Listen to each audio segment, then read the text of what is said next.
Hello दोस्तों, तो कैसे हैं आप सब। आज मैं आपके लिए एक न्यू हॉरर मूवी लेकर आया हूं जो कि एक भूतिया शिप के बारे में है। तो कहानी के शुरू में हम 1962 का वक्त देखते हैं, जहां पर हमें एक शिप दिखाई जाती है जो कि इटालियन सी में है। उसका नाम MS एंटोनिया ग्रेजा है।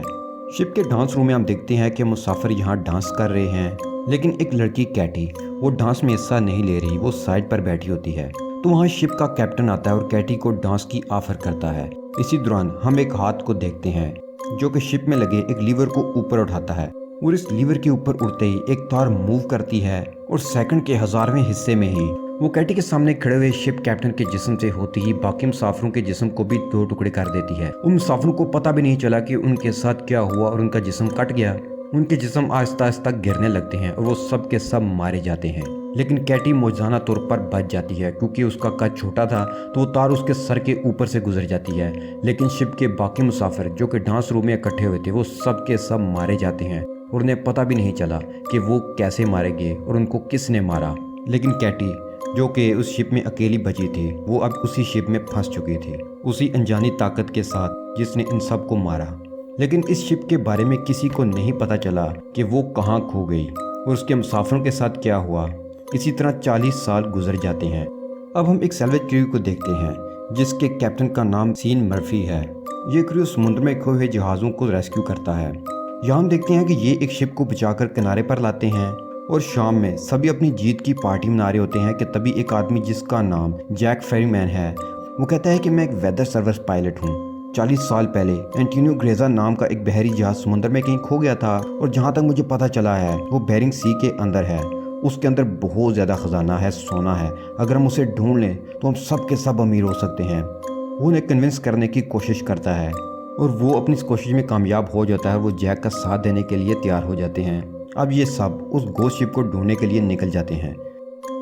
जिस तरह वो बहरी जहाज 1962 में गायब हो गया था और आज तक वो जहाज नहीं मिला, उस जगह पहुंचने के बाद ये देखते हैं कि वहां पर कोई भी शिप नहीं है, तो वो सब लोग डिसअपॉइंट हो जाते हैं। तो अचानक से उनके स्ट्रीमर के सामने एक बहुत बड़ा शिप आ जाता है। जी हाँ, ये वही शिप है जो 1962 में गायब हो गया था, जिसकी तलाश में ये सब लोग यहाँ आए थे। अब वो उस शिप के अंदर जाने लगते हैं, तो जैक सीन के एक साथी के साथ स्ट्रीमर के अंदर ही रुकता है, जबकि सीन अपने सभी साथियों के साथ उस शिप के अंदर चला जाता है, जहाँ पर बहुत अजीब आवाज़ें आ रही होती हैं। अब ये सब लोग उस मिस्टीरियस आवाज़ का पीछा करने लगते हैं और देखते हैं कि घड़ी का पेंडुलम आज भी चल रहा है। जैसे ही ये मूव करते हुए घड़ी के पास जाते हैं तो वो पेंडुलम रुक जाता है और एक आदमी पेंडुलम को हाथ लगाने वाला होता है कि वहाँ पर बहुत ज़ोर की आवाज़ आती है, जिसे सुनकर ये सब लोग डर जाते हैं। वहीं पास टेबल पर ब्लॉक्स पड़े होते हैं जिन पर खुद बहुत वर्ड्स लिखे जा रहे होते हैं, यानी कि शिप में सुपरनैचुरल चीज़ों का होना शुरू हो चुका है। वहाँ हम देखते हैं कि लिखा होता है वेलकम।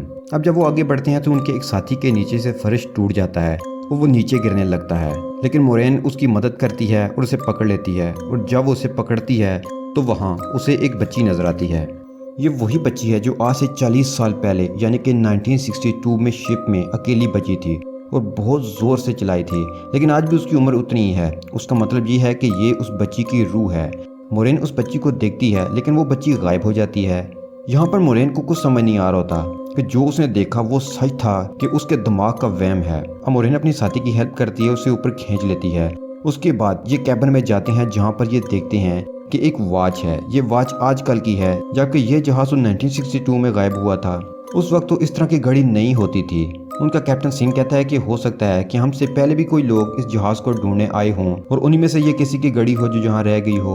उसके बाद ये जहाज का मैनुअल लेकर वापस स्टीमर में आ जाते हैं। अब उन्हें पता चलता है कि जहाज में एक बहुत बड़ा सुराग है, जिससे जहाज आहिस्ता आहिस्ता डूब रहा है। ये लोग 3 दिनों में इस जहाज को मरम्मत करके उसे यहाँ से ले जाना चाहते हैं। इससे सब अपने काम में लग जाते हैं। अब मोरेन उस जहाज में जाती है और वो जहाज के उस हिस्से में जाती है जहाँ स्विमिंग पूल है। वो ये देखकर हैरान हो जाती है कि स्विमिंग पूल में गोलियों के निशानात हैं। अब वहाँ से निकलकर ऊपर की तरफ जा रही होती है तो उसे वही बच्ची दिखाई देती है। अब उसे डर जाती है और पूल में गिर जाती है। उसका सर पूल के बेस से टकराकर जख्मी हो जाता है और उसका खून निकलने लगता है। लेकिन यहाँ वो देखती है कि उसका खून पानी में नहीं फैलता, बल्कि पूल उसे जज्ब कर लेता है। और वो फिर से ऊपर की तरफ देखती है जहाँ उसने वो बच्ची देखी थी, पर अब वहाँ पर जैक होता है। जो उसे ऊपर खींच लेता है और इन दोनों के यहाँ से जाने के बाद पूल खून से फिर से भर जाता है। मोरेन और जैक एक साथ आगे बढ़ते हैं। मोरेन वहाँ एक दरवाजे को खोलती है तो वहाँ से बहुत सारा पानी निकलता है। दोनों उस दरवाजे से अंदर चले जाते हैं तो तभी वो दरवाज़ा खुद ही बंद हो जाता है। इसलिए ये देखकर वो आगे की तरफ बढ़ने लगते हैं और यहाँ से आगे बढ़ने के बाद वो एक कैबिन में जाते हैं। वहाँ ढूंढने पर उन्हें लकड़ी के बॉक्स मिलते हैं। ये अपने सभी साथियों को बुला लेते हैं। वो खुश हो जाते हैं कि शायद उन्हें खजाना मिल चुका है। और जब ये बॉक्स को ओपन करते हैं तो एक बॉक्स के अंदर 28 गोल्ड बार्स होती हैं, जिससे ये सब के सब अमीर हो सकते हैं। इतना ज्यादा सोना देकर ये लोग ये प्लान करते हैं कि वो इस शिप को यहीं छोड़ जाएंगे और सारे का सारा सोना लेकर चले जाएंगे। अब वहाँ से ये सारा गोल्ड उठा लेते हैं, उस स्टीमर में रख लेते हैं और अब यहाँ से निकलने की तैयारी कर रहे होते हैं। मगर उनके स्टीमर में रखा गैस सिलेंडर का नोब अपने आप ही ऑन हो जाता है, जिससे हवा में गैस फैलना शुरू हो जाती है। वहीं मोरेन एक बार फिर से उस बच्ची को देखती है जो उसकी तरफ भागती हुई आ रही होती है, क्योंकि वो उसे खबरदार करना चाहती है मगर कोई उसे पकड़कर पीछे धकेल देता है। तो तभी मोरेन का साथी इंजन को ऑन कर देता है, जिससे ब्लास्ट होता है और उसकी मौत हो जाती है। मोरेन बहुत कंफ्यूज्ड है क्योंकि वो इस बच्ची के बारे में जानना चाहती है जो उसे बार बार दिख रही होती है। वो शिप के डाटा में मुसाफिरों के नाम चेक करती है, जिससे उसे पता चलता है कि जो बच्ची उसे बार बार दिख रही है उसका नाम कैटी है। वो शिप में जाती है और कैटी के रूम में पहुंच जाती है, जहां पर उसे कैटी का स्केलेटन मिलता है। वो समझ जाती है कि जो लड़की उसे दिख रही है वो कैटी नहीं है बल्कि उसका गोश्त है, उसकी रूह है। अब हम सीन को देखते हैं जो कि कैप्टन के रूम में बैठा है और तभी उसके सामने उसी जहाज के कैप्टन की रूह आ जाती है, जो उसे गिलास में ड्रिंक डालकर देता है और उसे पीने की ऑफर करता है। साथ ही वो उसे एक फोटो देता है जिसमें एक शिप होता है। कैप्टन उसे बताता है कि आज से कई साल पहले यानी 1962 में हमने इस शिप को रेस्क्यू किया था। इसी शिप के अंदर वो गोल्ड था जो हम अपने जहाज एंटोनी ग्रेजा पर ले आए, लेकिन उसके ठीक 2 दिनों के बाद हमारा जहाज हमेशा के लिए गायब हो गया। उसके बाद कैप्टन की रूह सीन मर्फी को एक और फोटो दिखाती है। जब सीन मर्फी उस फोटो को देखता है तो उसके चेहरे का रंग उड़ जाता है। अब हम फिर से मोरेन को देखते हैं जो उस बच्ची की रूह के साथ बैठी होती है।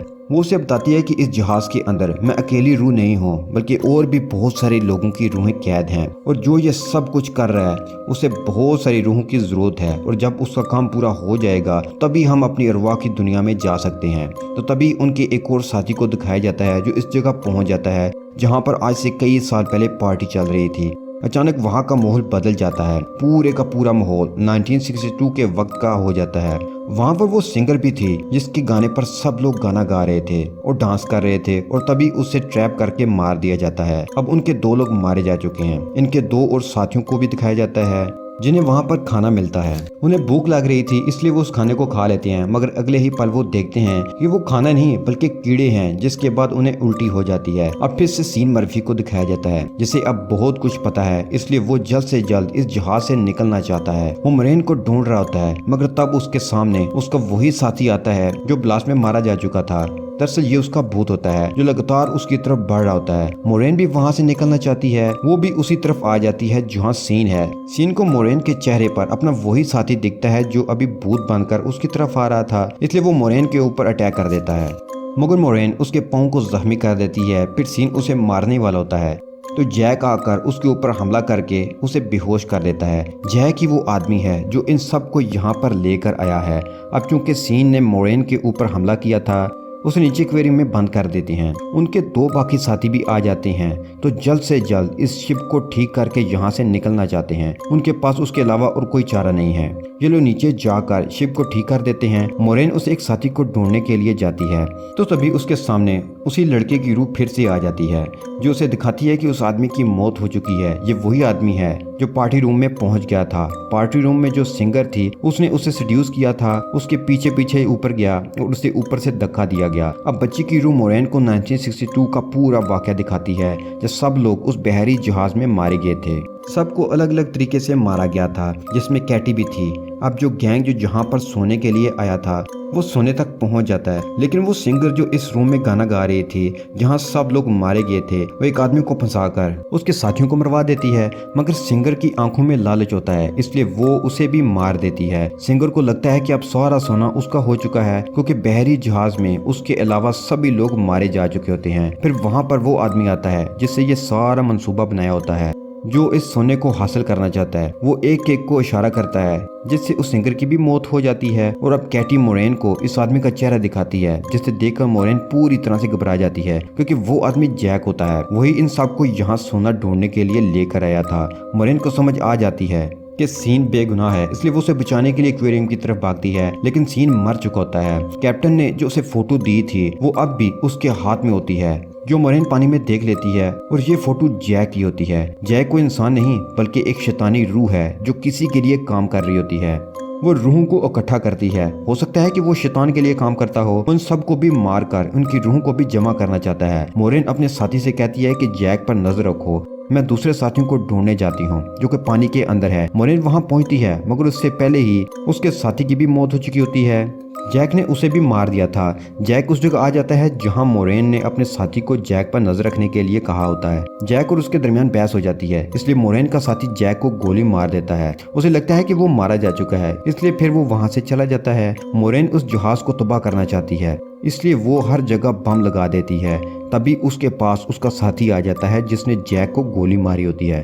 वो मोरेन को कहता है कि हमें जहाज को तबाह नहीं करना चाहिए, मगर मोरेन उसकी बात नहीं सुनती। वो कहती है कि मैं इस जहाज को तबाह करके ही रहूंगी क्योंकि इस शिप में बहुत सी रूहें कैद हैं। अगर हमने इसे ना रोका तो ये और भी लोगों को फंसाकर इस जहाज में लाएगा और उन्हें मार दिया जाएगा और फिर शैतान की भेंट चढ़ा दिया जाएगा।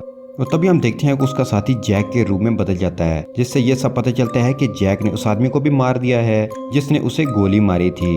जैक उसे बताता है कि तुम्हारा और मेरा काम एक ही है। जिस तरह तुम समुद्र में फंसी हुई कश्तियों और जहाजों को जमा करती हो, इसी तरह मैं रूह को जमा करता हूँ। पहले भी मैं इंसान था मगर मैंने बहुत गुनाह किए थे जिसके बदले मुझे काम दिया गया, और अब मैं सोल कलेक्टर हूँ जिसके लिए मुझे इस जहाज की जरूरत है।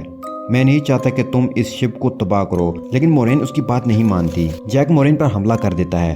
मोरेन एरो से उसके पांव को जख्मी कर देती है और फिर उसी तीर से रिमोट पर निशाना लगाती है और खुद वो शिप से कूद जाती है और वहां फिर बहुत बड़ा ब्लास्ट होता है।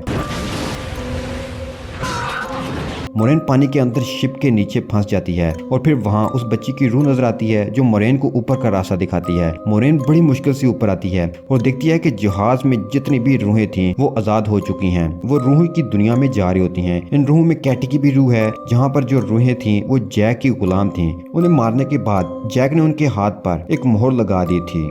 सिर्फ कैटी की रूह थी जो उसकी गुलाम नहीं बन पाई थी क्योंकि वो पाकीज़ा रूह थी, इसलिए कैटी की रूह बार बार मोरेन की मदद कर रही थी। कैटी की वजह से मोरेन ने तमाम अरवाह को आजाद कर दिया। मोरेन एक संदूक के सहारे समुद्र में तैरती रहती है, फिर वो एक बड़े जहाज तक पहुंच जाती है जो उसे बचा लेता है। फिर वहां से जब उसे पोर्ट में लाया जाता है तो वो अपनी एम्बुलेंस से देखती है कि जैक जिंदा है और उस जहाज में जितना भी सोना था वो उस सोने को दूसरे जहाज में मुंतकिल कर रहा होता है ताकि वो इस सोने का लालच देकर और लोगों को भी मार सके, उनकी रूहों को भी कैद कर सके, जो कि उसका काम है।